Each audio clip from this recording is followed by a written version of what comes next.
Hello everyone, welcome to my YouTube channel. My name is Nikita Baheti and I will be teaching you SAP FI module. So in the last class I told you about how an IT company get their SAP client. So today we will dive into our next topic which is SAP methodology. What do you mean by SAP methodology? It mainly helps to speed up the process of implementation project. I have explained to you what do we mean by implementation project. So to effectively and efficiently get this work done and also to maintain the speed of completing within the time duration which has been fixed. So this is possible through SAP methodology. We this SAP stands for Accelerated SAP methodology. We even call it as SAP roadmap methodology. We even call it as project phases or SAP. Yeah. So whichever name, they all mean same. That it means that it helps to speed up the process of implementation project. Now, before we jump into what are the phases of implementation project? Because it includes five phases. Five phases of what? Implementation project. Five phases of implementation project. So before we jump into कि ये five phases कौन-कौन से हैं, I will give you a very simple example to just make you all understand and get familiar with all these terms. First, आप ये देख लो कि implementation phases 5 है, हाँ, और ये SAP standard phases है. It's not like कि ये हमने add on किया है या अगर we want कि एक phase हम हटा दे, that is not the case.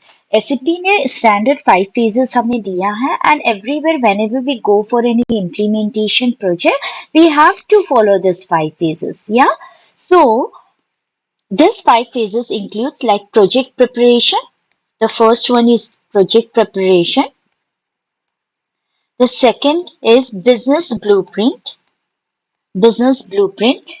realization, followed by final preparation, go live and support. Technically इनको समझने से पहले एक सिंपल एग्जांपल में मैं I will brief you where every phases I will relate it to that example so that आपको एक overview idea हो जाए what this all phases means और लुक्स लाइक और इनके अंदर क्या एक्टिविटीज होते हैं या so let's take a very simple example in this way एक फैमिली डिनर प्लानिंग करते हैं विद ए पार्टी प्लानर या the scenario, let's take a scenario like planning a family dinner with a party planner.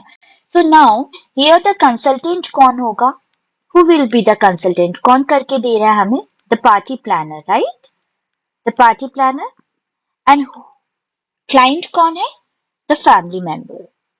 The family members are the client here. Just hold on.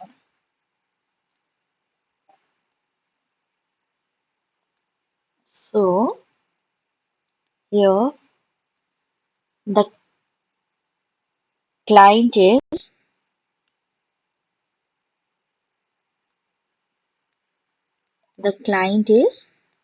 family. Yeah. Now we will explain each of the phases with this example.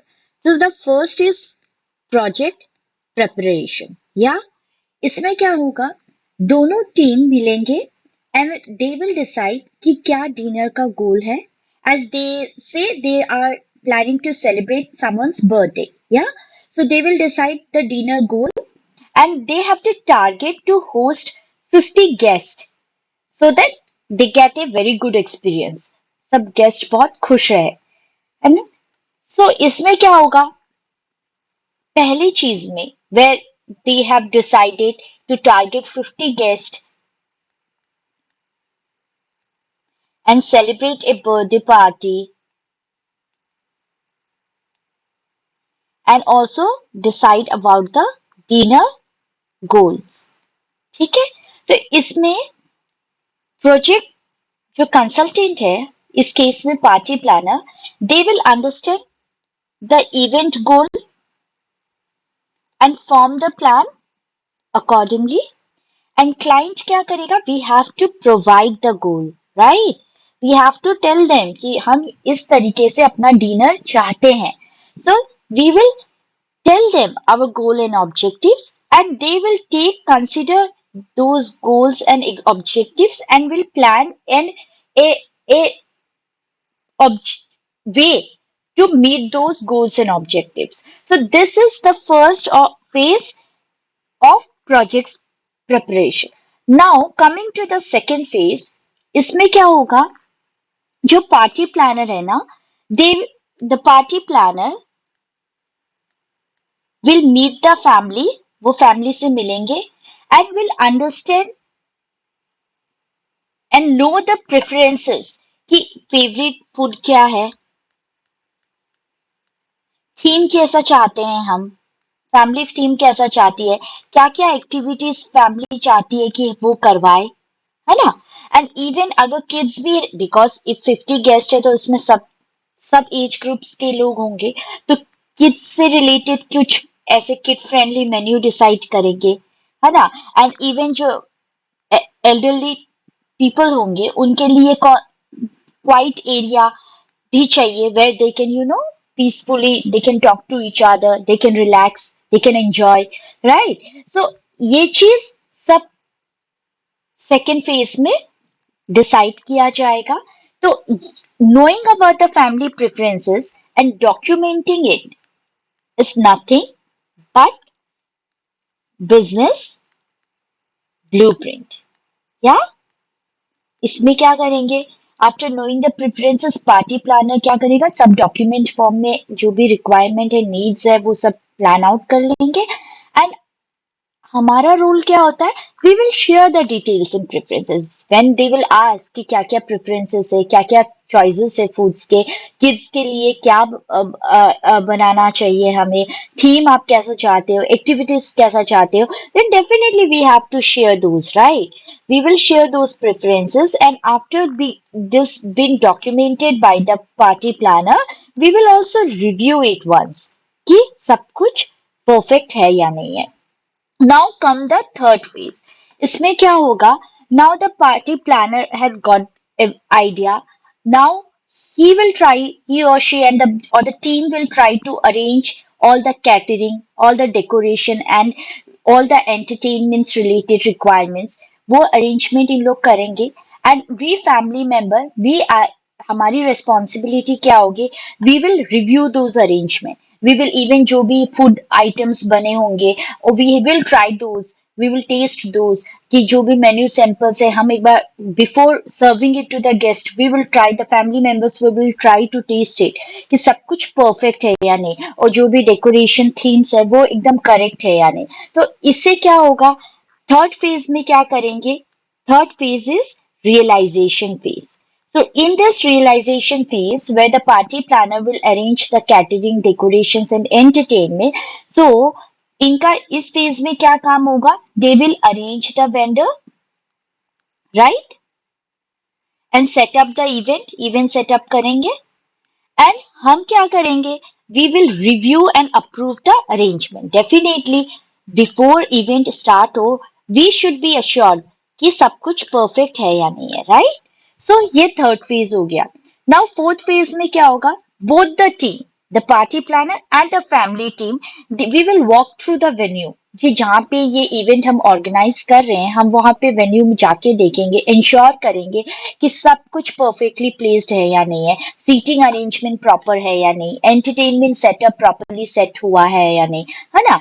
And even जो party planner है, they will give a final briefing to us कि किस तरीके से event flow करेगा. So in the fourth phase which says final preparation, the party planner will finalise करेंगे arrangements and prepare करेंगे for the event. ठीक है. And we as a client, what we will do, will participate in the final review and preparation. ठीक है. And followed by finally क्या होगा, the time has come, the family will host the dinner and the party planner, what उनका क्या रहेगा, हम hosting कर रहे हैं but party planner are managing every event and they will make it sure कि सब कुछ बहुत स्मूथली रन हो. And in case while running, if we come across any issues, they are ready to handle it. So finally क्या हो रहा है, event हो रहा है, गो लाइव.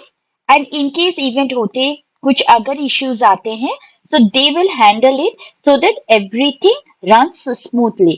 So फाइनल जो फेज है, गो लाइव एंड सपोर्ट, इसमें पार्टी प्लानर क्या करेंगे, मैनेज करेंगे इवेंट को. And even they will provide on-site support, right? And we as a family member, as a host, what we will do, we will enjoy the event. We will make the guest feel comfortable. We will indulge them into every activities जो भी हमने plan किया है. And finally, we will provide the feedback as well, like how the things has went. Everything whatever being planned by the party planner. So ये मैंने एक बहुत simple example से आप लोगों को समझाया है कि ये जो 5 फेजेस है प्रोजेक्ट, इम्प्लीमेंटेशन प्रोजेक्ट के, वो किस तरीके से हर एक चीजों में लिंक करके हम मैंने आप लोगों को बताया है कि स्टार्टिंग में कैसे होगा. जब गेस्ट का हम एक टारगेट देंगे, बर्थडे पार्टी का सेलिब्रेशन करना है, we will give them an idea about the कि गेस्ट के क्या फेवरेट फूड्स है, थीम्स क्या रहेगा, एक्टिविटीज क्या करेंगे, किड्स से रिलेटेड क्या मेन्यू हमें बनाना होगा. So those all will be summarized in a documented form.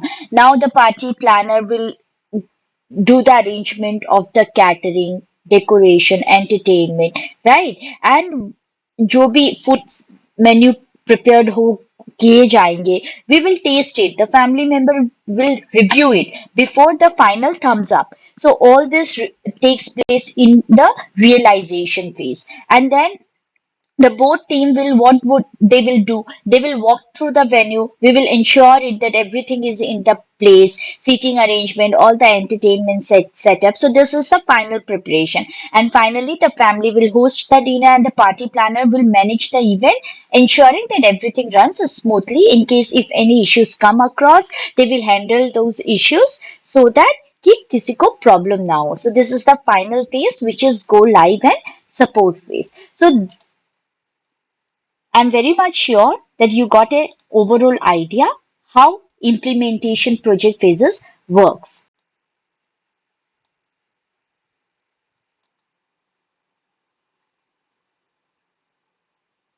So let's go. Now let me start with explaining you the first ASAP methodology phase or the implementation phase, which is project preparation. या project preparation में क्या किया जाता है? The project manager ना I have explained you in the previous class, like the responsibility of implementation project goes to the project manager, right? And the project manager is responsible to build the team. He will build the team based on the size of the project. Say 40 to 45 members का ये team खुद build करेगी, ठीक है? तो ये जो team ये जो build करेगी ना, now there is also a process of it. There could be internal recruitment as well and external recruitment as well. Let me explain you this first, like how it works. Yeah, let me. It's not working.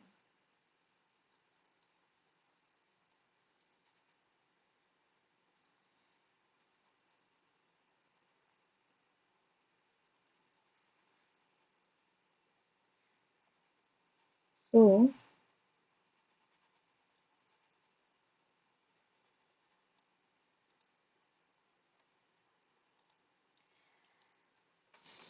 so the project manager is responsible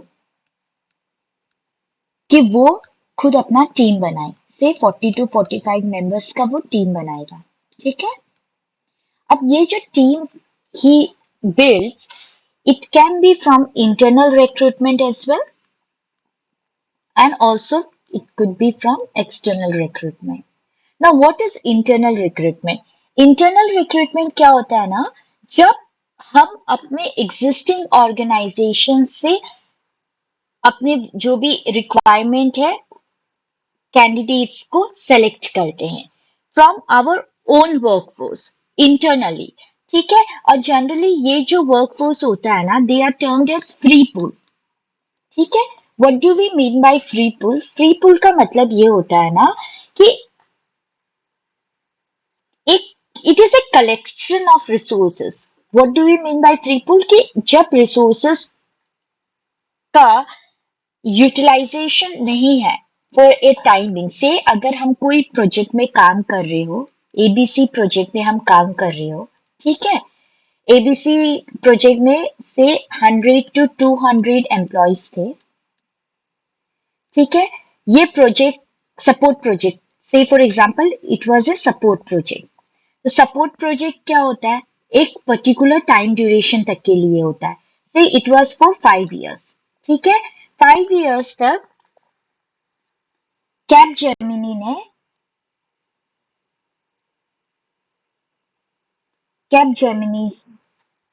हमें ये responsibility दिया था Reliance Industries को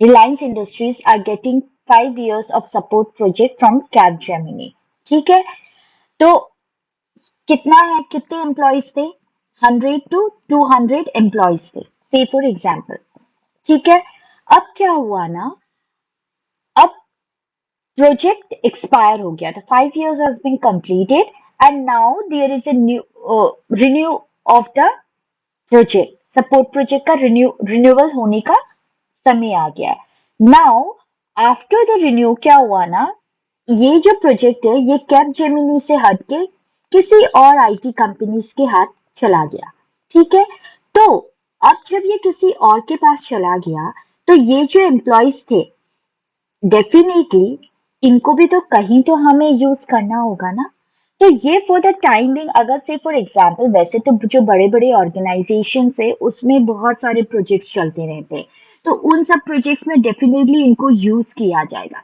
लेकिन अगर suppose उनके कुछ relevant experience नहीं है या वो कोई क्राइटेरिया मीट नहीं करते कोई स्पेसिफिक प्रोजेक्ट्स के लिए तो they all become the part of the free pool वो इस रिसोर्सेस के पार्ट हो जाते हैं ठीक है तो फ्री पूल में सिर्फ ऐसे नहीं है कि जो एम्प्लॉयज है सिर्फ यही include this resources only comprises of employees only कि जिन एम्प्लॉयज को कोई प्रोजेक्ट नहीं मिला उनको फ्री पूल में भेज दिया गया they are on bench no even it consist of equipments even it includes funds as well और एनी अदर एसेट्स जो ऑर्गेनाइजेशन के पास एक्स्ट्रा में है और जब रिक्वायरमेंट होगी वो इनमें से इनको पूल करके उस जगह पे लगा लेंगे got it it's a very simple way of making you understand so वैसे ही तो इंटरनल रिक्रूटमेंट क्या होता है कि फ्री पूल में अगर सपोज कोई पर्टिकुलर प्रोजेक्ट है और वो प्रोजेक्ट से रिलेटेड कुछ रिक्वायरमेंट्स चाहिए हमें तो वो पर्टिकुलर रिक्वायरमेंट्स अगर इन फ्री पूल कैंडिडेट्स या एम्प्लॉयज में उन प्रोजेक्ट मैनेजर को लगेगा तो वो इसमें से पूल कर लेंगे ठीक है अदरवाइज अगर कुछ सपोज कुछ तो इसमें से इन्होंने पुल कर लिया से 30 मेंबर्स इन्होंने इसमें से पुल कर लिया स्टिल हमें कितने चाहिए 10 चाहिए तो और अगर हमें चाहिए तो फिर वो एक्सटर्नल का हेल्प लेंगे तो एक्सटर्नल का मतलब क्या होता है बाहर से लेना बाहर से का मतलब क्या होता है थ्रू वेरियस जॉब पोर्टल से लेना लाइक लिंक्डइन के थ्रू नौकरी.com मॉन्स्टर एक्सेट्रा या फिर थर्ड पार्टी के थ्रू लेना थर्ड पार्टी का मतलब क्या होता है जो हमारे स्टाफिंग एजेंसीज होते हैं स्टाफिंग एजेंसीज बहुत सारे हैं इंडिया में there are various staffing agencies like Adecco है, कैली सर्विसेज है, मैन पावर ग्रुप है, एबीसी कंसल्टेंट है, रेंडस्टेड है, this all are staffing agency. तो कभी इनके पास है ना बहुत सारे मतलब ये रिसोर्सेस प्रोवाइड करते हैं उन कंपनीज में जहाँ पे उनको चाहिए होता है। और कब चाहिए होता है, व्हेन दे डिसाइड कि वो उनको टेम्पररी बेसिस पे चाहिए या कॉन्ट्रैक्चुअल या फ्रीलांसिंग के बेसिस पे चाहिए, not on the companies payroll. Got it? External जो होता है ना, एक्सटर्नल इंटरनल मैंने आपको समझा दिया, जो ऑर्गेनाइजेशन के विद इन होता है। हम एग्जिस्टिंग एम्प्लॉयज में से भी जो भी हमारे नीड्स को मीट कर पाए, जो हमारे रिक्वायरमेंट को मीट कर पाए, हम उसमें से पुल कर लेते हैं। तो ये कि इसी को हम फ्री पुल भी बोलते हैं, राइट? लेकिन एक्सटर्नल जो रिक्रूटमेंट होता है ना, एक्सटर्नल रिक्रूटमेंट भी दो तरीके से होता है। Okay?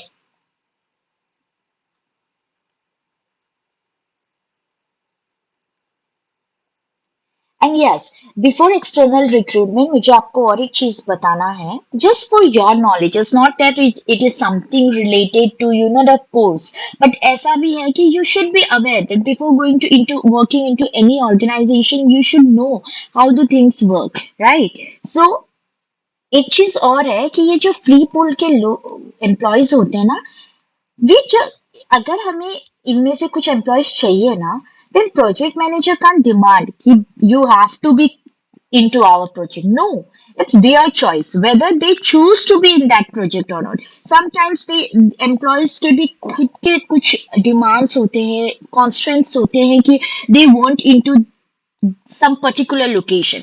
Hyderabad, Chennai, Kolkata, Delhi. So definitely जो बड़े बड़े एमएनसीज होते हैं उनके तो बहुत सेटअप्स होते हैं, right? They have various setups in different parts of the country. So if they have their particular requirement, then जो resource management team होते हैं ना, who manages this free pool, they will try to see कि अगर हम particular कोई employ है, से ए एम्प्लॉय, बी एम्प्लॉय, इनके एक पर्टिकुलर डिमांड है, तो क्या हम इनके अकॉर्डिंग, डिमांड के अकॉर्डिंग इनको कहीं पे हम फिक्स कर पाते हैं या नहीं? But that is not like an number या अनलिमिटेड कितने भी समय तक ऐसा चलेगा। नो, हम हम एक मौका देते हैं। अगर सपोज इनको एक पर्टिकुलर इनकी रिक्वायरमेंट है, तो we will try, the resource management team will try कि इनको उस लोकेशन में ही इनको डाला जाए। बट ऐसा नहीं है कि बैक टू बैक अगर प्रोजेक्ट्स के रिक्वायरमेंट्स और नीड्स है और ये मना करे कि नहीं हम ये प्रोजेक्ट में नहीं जाना, नहीं, no, that is not the choice left. हाँ, कुछ समय तक we will try to fix कि उनके जो रिक्वायरमेंट्स है हम उनके अकॉर्डिंग ही उनको उस प्रोजेक्ट्स में डालें। बट अगर if it is the needs and demand of the project and it's high time that such employees are in free pool, so they have to get into that project. फिर ऐसा नहीं, because it also should be cost effective for the company, right? And generally यही कोशिश होती है कि free pool में juniors लोगों को फिर भी है ना कुछ समय के लिए रख सकते, but company can't afford a big senior level जो मैनेजमेंट जो लोग होते हैं ना, जो हायर लेवल पे होते हैं, उनको नहीं, बिकॉज उनकी सीटीसी इतनी होती है। तो अगर हम उनको फ्रीली पूल पे रखेंगे तो then company has to bear this, right? So instead of keeping them into idly, let them engage themselves into a project जहाँ पे उनके भी एक्सपर्टीज हमें मिलेंगे, उनका इनपुट मिलेगा, एंड थोड़ा सा कॉस्ट इफेक्टिव भी कंपनी को होना पड़ेगा, राइट?